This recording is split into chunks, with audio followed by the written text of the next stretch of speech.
Hey guys, how's it going? This is gonna be the video review for some Ninja Turtles. Finally, something not to do with Transformers. Anyway, this is if Ninja Turtles were Transformers, these would be two G1 reissues. We got the original Leonardo and the original Donatello here. They're selling these reissues currently at Toys R Us for $10 each. These are the two of my vintage figures that are not in very good shape. So I was like, hey, I saw these things. There's no way in hell I was going to pass these up. Anyway, as you can see on the front of the packaging, we've got a very retro art style. Very reminiscent of the original 80s, art style from the original packaging, which is very nice. But it does say Nickelodeon, since that is now who owns the property, as well as the logo is now, as you can see, slightly updated, but that's okay. On the back of the packaging, they are actually identical. We got a bio of the Turtles right there. And it says, but at the end it says, "Get ready for the Teenage Mutant Ninja Turtles." Ah, okay. And as you can see, we also got the other figures in the series.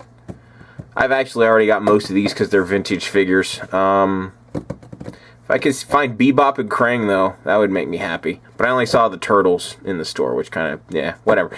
Anyway, so that is it for the packaging. So what I am going to do right now here is I'm going to pause, get these guys out of the packaging, and of course we will talk about them a lot more. Be right back, guys.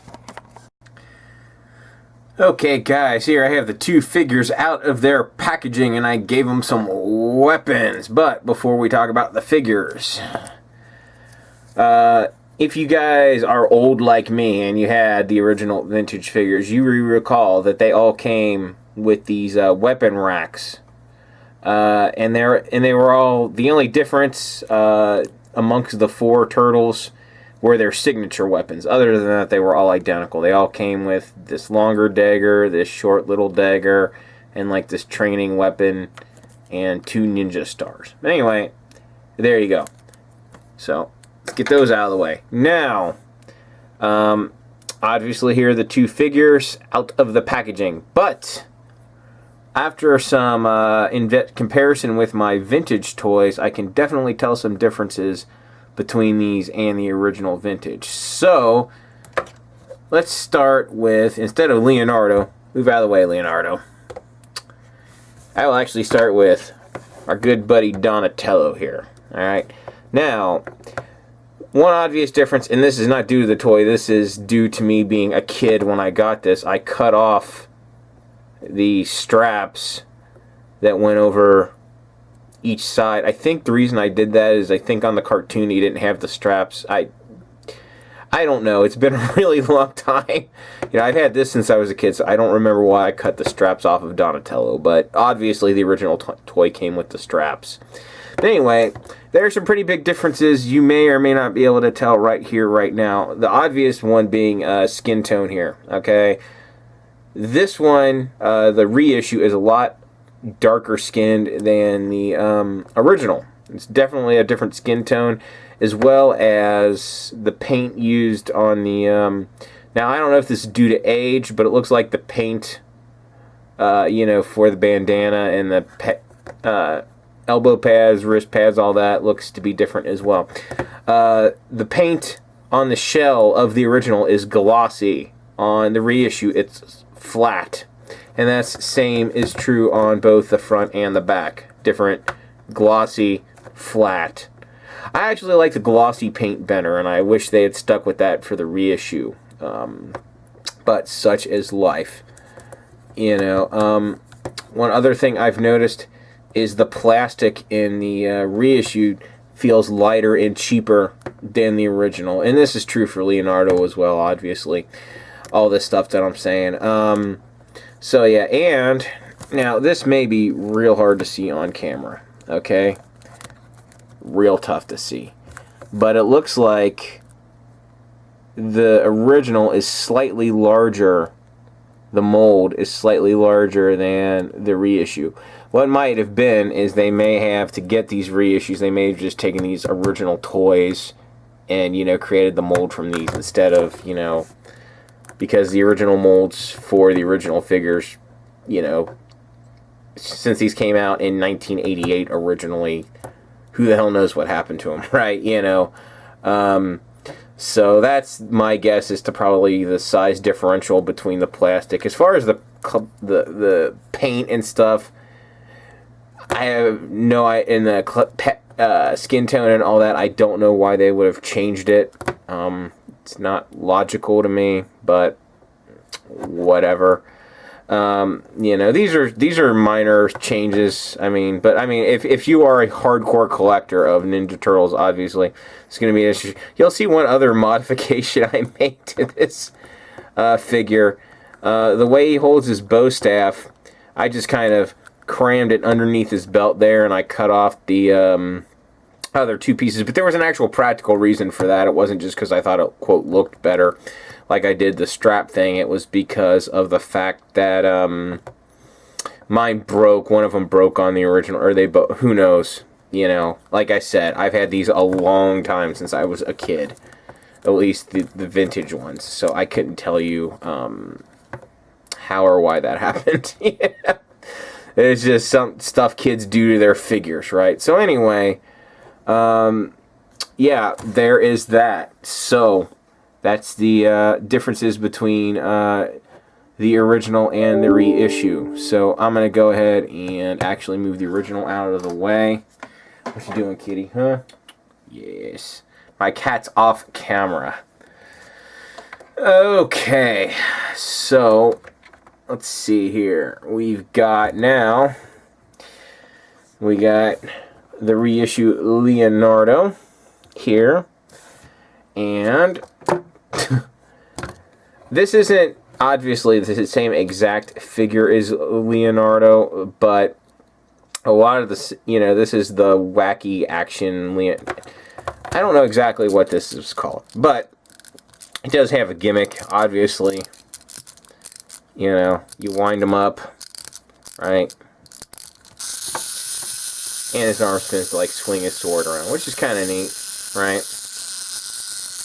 A lot of the, I mean, Playmates has tons of gimmicks like this in their figures. Even in the modern interpretation of the line, they've kind of continued that, which is, you know, as a collector, that doesn't interest me too much, but it's definitely nice for the kids who are into Ninja Turtles nowadays. Anyway, as you can see, a lot of the same differences carry over. This is, of course, one of the original toys, you know, not the, but it was made around the same time. It's got the glossy paint as opposed to the flat paint. Skin tones are different. This one's lighter than this one. Size-wise, let's see here. Yep, looks like this mold's slightly bigger. It weighs slightly more. And, of course, we got the, you know, rear shells there. Glossy versus flat. So, anyway, there's that difference. So, let's put him down. Now, what I will do is, let's go ahead and just line up these two turtles here. And, of course, we go ahead and line up my vintage turtles as well.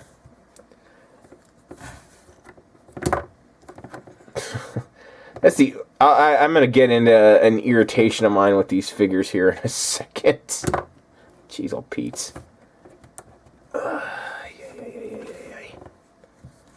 Okay.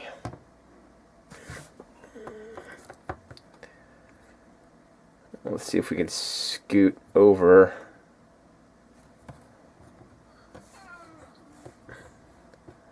Scoot these guys over here. Oh, man, they do not like to stand.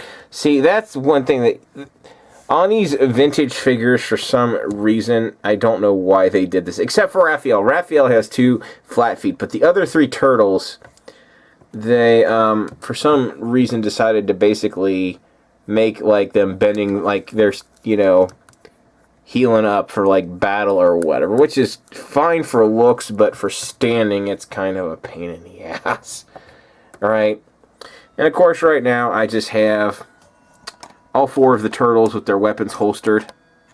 You know, these 2 vintage, these 2 are new. I still think it definitely works, you know, having them all together, obviously. It's not like these look out of place next to these. They absolutely look fine next to the vintage ones. There's no question. It's not a problem having them all together in a collection. You know, it's, yeah, no big deal at all. Anyway, I'm just going to cover articulation on one of these guys since they all have identical articulation. So let me go ahead and move these 2 guys out of the way. Donatello, you go lay down too. Take a load off, right? So anyway, we've got Leonardo right here. So let's just get into his articulation. They've got the ball joints there at the hips. They've got rotation there at the shoulder. Full rotation there at the elbow. Elbows do not bend. And head rotates.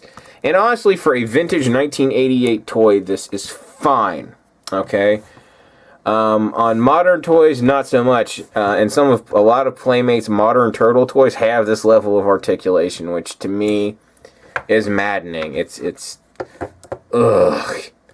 You know, it's kind of really, as modern toys has turned me off. That's one of the main reasons I'm not really collecting the Nickelodeon line very much, is because of the honestly, in my opinion, just lazy engineering of the newer toys. So anyway, I guess the only last thing to do is put their weapons in their hands so you can see what that looks like. So let's go ahead and just do that real quick.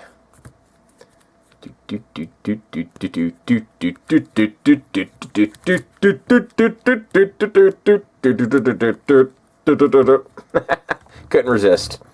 Alright, so now... Oh, these guys are going to get knocked over. Actually, I'll pause right here, arm them up, and come right back, guys. Okay, guys, here I have the team, as they were, all weaponed up and standing. Yay! They're standing. Hurrah. So anyway, that is pretty much going to wrap this whole thing up. I think they look great as a team, you know, vintage and, you know, reissue. They fit together just fine on a shelf, I think. So anyway, that is it. If you did like this, as always, please thumbs up, share, subscribe, all that fun stuff. Thanks for watching. I'll catch you guys next time. And always remember, Turtle Power.